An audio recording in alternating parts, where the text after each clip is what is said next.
Assalamualaikum warahmatullahi wabarakatuh. Baiklah, di sini kami dari kelompok 1 akan menjelaskan materi tentang bab 2, sistem pengambil keputusan, permodelan, dan pendukung. Sebelum itu, izinkan kami memperkenalkan anggota kami. Yang pertama yaitu Kurnandi, saya sendiri, kedua Sri Juli Astuti, dan yang ketiga Ria Indasari. Baiklah, yang pertama akan menjelaskannya yaitu saya. Saya akan menjelaskan tentang pengambilan keputusan, pengantar, dan definisi.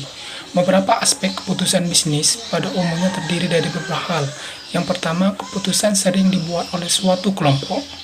Anggota kelompok dapat memiliki bias. Pemberdayaan suatu kelompok membawa kepada keputusan yang lebih baik.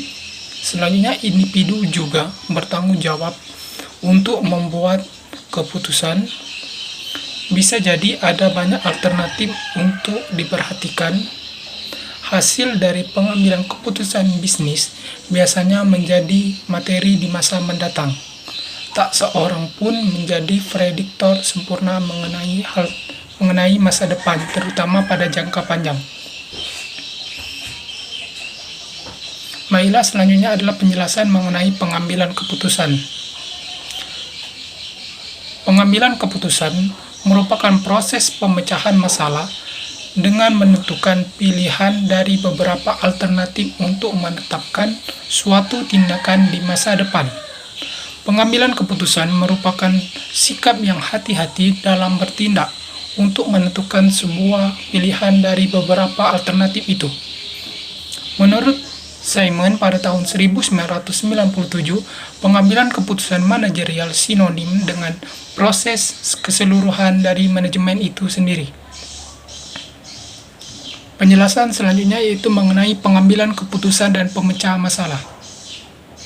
Ada beberapa hal yang harus diperhatikan. Yang pertama, masalah terjadi ketika sebuah sistem tidak memenuhi tujuan yang telah ditetapkan, tidak mencapai hasil yang diprediksi, atau tidak bekerja seperti yang direncanakan.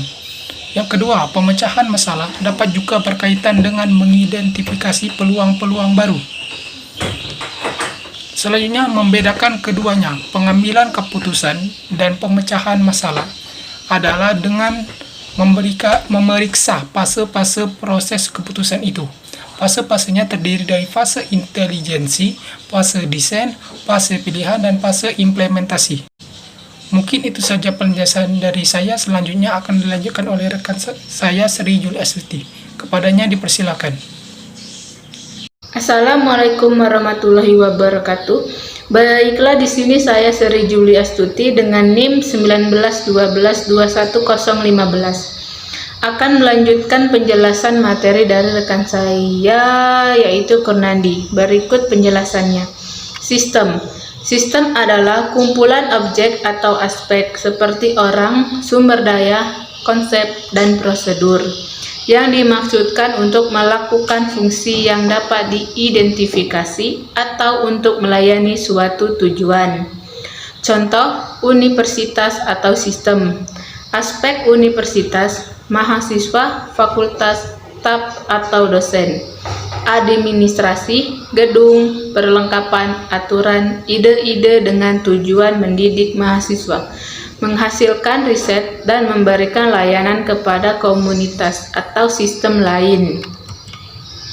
Selanjutnya ada sistem dan lingkungannya, yang dimana ada decision maker yang terbagi menjadi 3, yaitu 1. Input raw material cost resource, 2. Proses prosedur tool aktivitas decision, 3. Output vermek consent finish product service deliverer.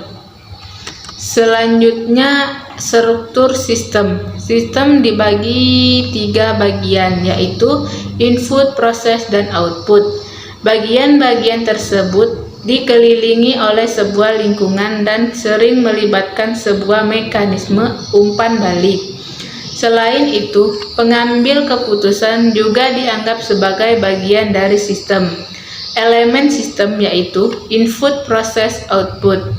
Umpan balik sebagai kontrol. Lingkungan yaitu mempengaruhi sistem dan konsekuensi pencapaian tujuan sistem. Batasan yaitu sistem dipisahkan dari lingkungannya dengan sebuah batasan.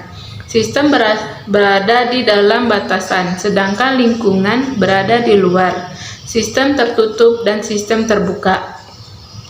Cukup sekian materi dari saya, selanjutnya akan dijelaskan oleh rekan saya. Arya, kepadanya saya persilakan. Baiklah, saya Ria Indasari. Saya ingin melanjutkan presentasi dari teman saya yang bernama Sri Julia Astuti, yang dimana efektivitas dan efisiensi sistem ya dievaluasi dan dianalisis dalam dua ukuran kinerja utama, yaitu ada efektivitas dan efisiensi. Efektivitas itu mencapai tujuan berkaitan dengan output sebuah sistem, misalnya penjualan total atau pendapatan per saham. Efisiensi itu ukuran pemakai input untuk mencapai output, yang misalnya berapa banyak uang yang digunakan untuk mendapatkan tingkat penjualan tertentu. Ya, adapun sistem fisik atau sistem operasional merupakan proses transformasi input masukan menjadi output keluaran melalui serangkaian proses atau mekanisme dengan melibatkan SDM dan non-SDM, misalnya mesin, uang, bahan baku, energi, informasi, dan lain-lain. Semakin besar aktivitas sistem fisik, maka semakin kompleks permasalahan yang dihadapi, proses pengaturan menjadi rumit. Ya, adapun sistem informasi di mana merupakan jantung sebagian besar organisasi yang digunakan untuk mengumpulkan, memproses, menyimpan, menganalisis, dan menyebarkan informasi. Ya, sistem informasi itu dapat menerima input dan memproses data untuk membantu manajer mengkomunikasikan pengambilan keputusan dan membantu manajer hasil yang didapatkan.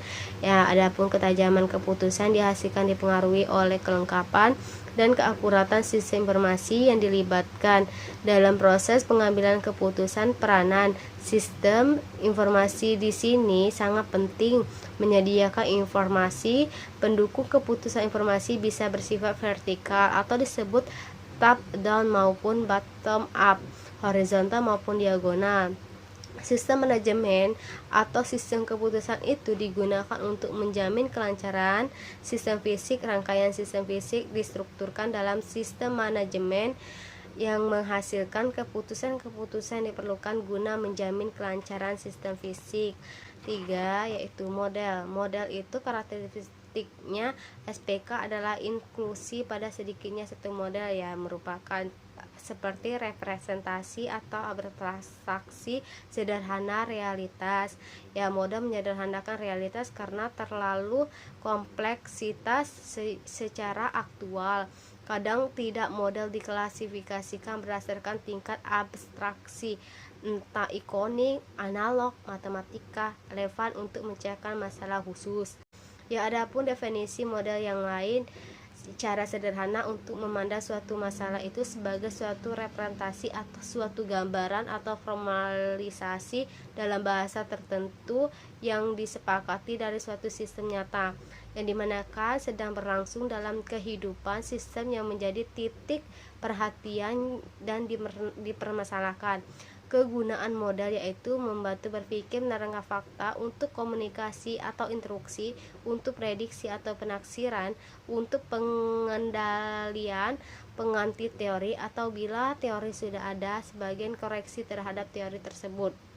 Yang keempat itu ya dimana ada pengambilan keputusan fase inteligensi, yaitu meliputi scanning, pemindaian lingkungan secara entertainment ataupun terus-menerus mencakup berbagai aktivitas, menekankan identifikasi situasi atau peluang-peluang masalah. Baiklah, itu saja presentasi dari kami. Saya akhiri. Wassalamualaikum warahmatullahi wabarakatuh.